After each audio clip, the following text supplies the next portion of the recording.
Good morning everyone, we are Group 8 and in this video presentation we will be talking about the findings of our case study on the Felda scandal.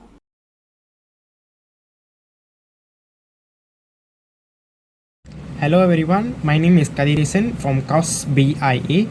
Today I will be presenting the case background about Felda. Felda was created to help rural settlers improve their lives and escape poverty. Over time, it grew beyond plantation work and got involved in business and property through FGB and FIC. As Felda expanded, concerns arose about how its finances were managed, leading to allegations of misuse of funds and weak oversight. Even with these challenges, Felda continues to play an important role in supporting rural communities and contributing to Malaysia's agricultural development. So in 2017, Felda's investment arm FIC faced allegation over buying expensive hotels. The hotels were Park City Grand Plaza London, which is RM 330 million, Merdeka Palace Kuching, RM 160 million. People were concerned that the deals were overpriced, funds were misused, and governance was poor. This led to an MACC investigation. Felda chairman Tan Sri Issa Samad was accused of taking RM 3.9 million in bribes. He was removed from his post in 2017 and formally changed in 2018. This case showed urgent need for transparency, accountability, and ethical leadership in public institutions. The next topic is offense committed. As investigations proceeded, serious crimes were uncovered, and at the forefront of those allegations was Issa Samad, the chairman. One of the most serious allegations against him is abuse of power for gratification that is under Section 23 of the MACC Act. Issa's place in this allegation is his role as the decisive factor in steering the transaction to the FIC's investment committee. The content of the deal states that Issa Samad's used his directionary powers to override internal objections in order to expedite the acquisition, which allowed the vendor of the property to sell it at an inflated price. In return, Issa would receive bribes in the form of 3.9 million ringgit from the vendor. The showcase of ease in manipulation of the investment approval process exemplifies how unchecked executive power in the government-affiliated companies can be exploited for personal gain. The case also exposed the structural weakness within the Felda's corporate governance framework, where decision-making power was concentrated in a few senior individuals with limited oversight. Another prominent allegation made against Issa Samad was criminal breach of trust, or CBT, under Section 409 of the Penal Code. Issa was entrusted with managing Felda's financial resources responsibly as the chairman. However, the prosecution alleged that Issa violated this trust by authorizing an investment that did not serve Felda's best interests, ending with financial losses of millions for the organization. The accusation highlighted a major breach of loyalty obligations and a failure to safeguard Felda's funds, which were intended for the benefit of settlers and national development. The bribe that Issa received, which accounted for approximately 3.9 million ringgit from the property consultant, were reportedly made in 9 separate transactions between the months of July and December 2014. It's supposed a form of gratification for the then chairman's approval of the hotel purchase at an inflated price. The central charge of 9 counts of corruption each carried a penalty of up to 20 years of imprisonment and a fine of at least 5 times the value of the bribes received. Another allegation worth mentioning is the false accounting and misrepresentation. Investigations revealed that documentations were tampered with in order to account for the purchase of the hotels. The misrepresentation showcased deliberate attempts to conceal the underlying financial threat of the investment decision. Although findings were not included in Issa's charges, it nevertheless paints the overall picture of financial manipulation and deception in the Felda's property transaction. The use of inaccurate financial documentation demonstrated a lack of integrity and accountability displayed by the management of investments. In December 2018, Issa Samad was charged with 9 counts of bribery and 1 count of criminal breach of trust. Initially, he was found guilty and sentenced to 6 years for each count, which is still concurrent, and fined about 15 million ringgit. However, in March of 2024, the Court of Appeal acquitted and discharged him with the explanation of insufficient evidence. Despite the outcome of the case, it remains an important message of how corruption can damage national institutions. It also reinforces the need for stricter checks and balances. greater practice of transparency in operations, and stronger enforcement of anti-corruption laws and MACC practices. It remains as a landmark that illustrates the balance between robust enforcement and the presumption of innocence in white-collar crime cases. Hi, my name is Nivesha Sri. So for today's presentation, me and my teammate will be talking about the impact on individual and organization. So the first point here is the damaged reputation and political career that impacted individually and also with the organization. So when the corruption allegation came up, Muhammad Isa Abdul Samad's reputation actually took a very huge hit. This thing started to happen when people started to questioning his integrity and credibility. So besides that, all the good things that he has done before and achieved before, like, were basically pushed aside. This thing happened because the public trust dropped really fast and the focus started to turn towards the scandal that he was involved in. So moving on to the next point, which is the financial strain. So when we look at Felda and its subsidiaries, the corruption allegation has a really serious effect on the organization. So Felda started to face major financial strains because of the poor leadership decision and how the funds were being handled. Besides that,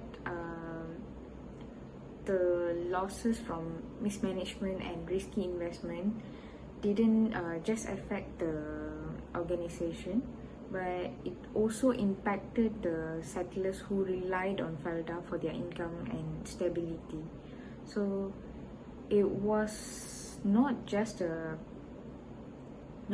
corporate issue, but it actually affected real people on the ground.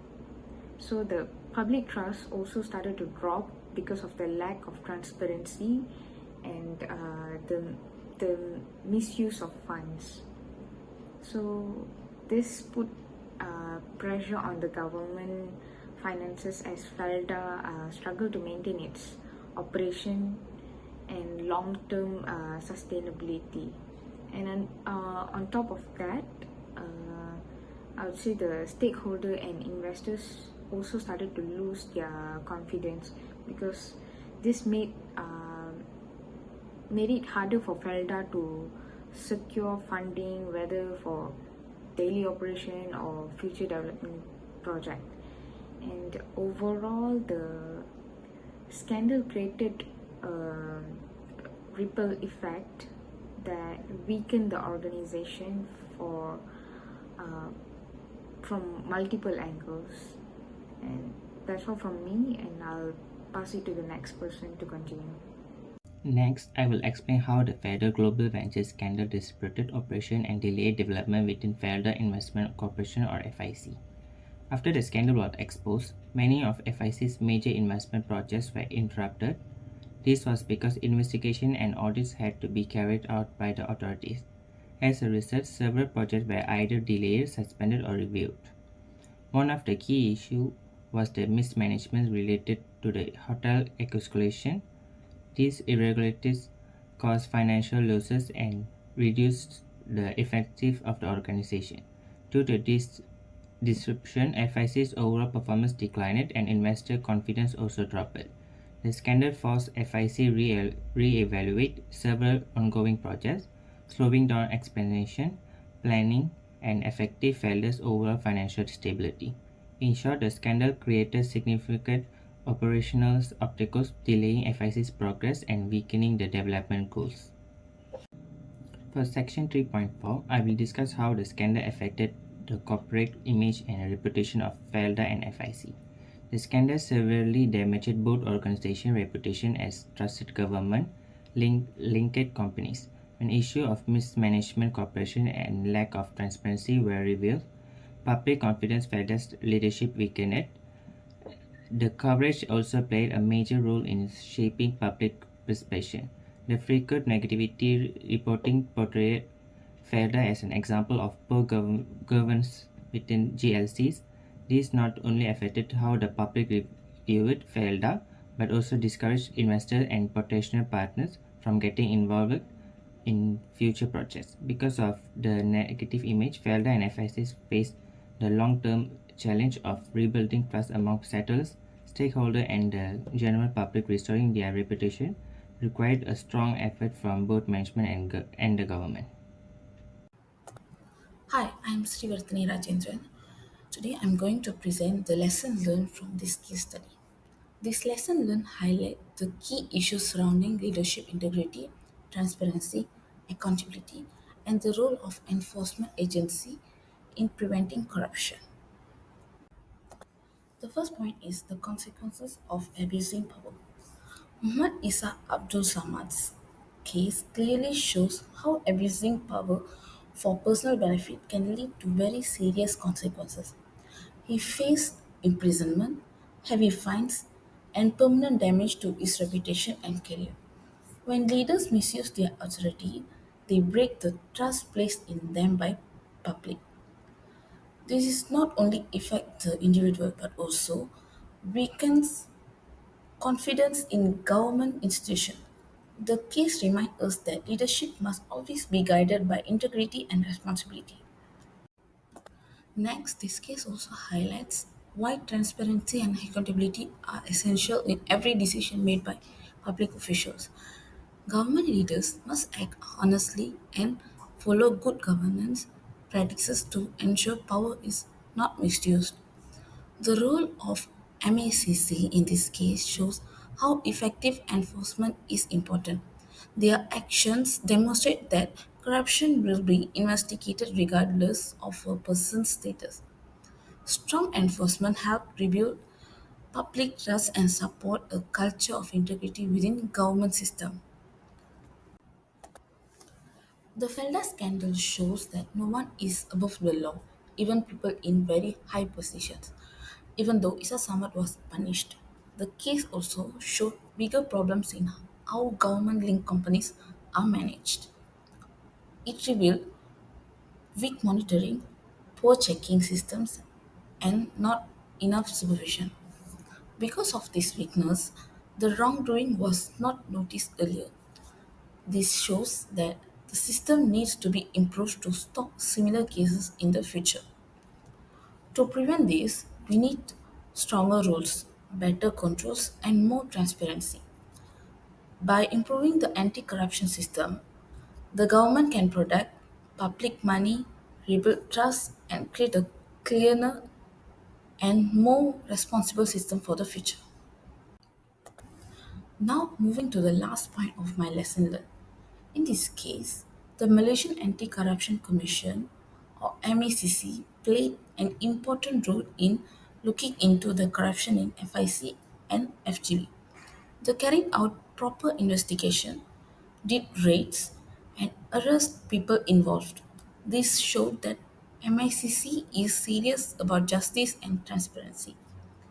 Because of their actions, public trust started to improve. Their work also led to stronger rules, better auditing, and tighter supervision of Felta's financial activities. MACC's action remind all government-linked organizations that integrity and accountability are very important. That explains all our findings and concludes the presentation. Thank you for listening.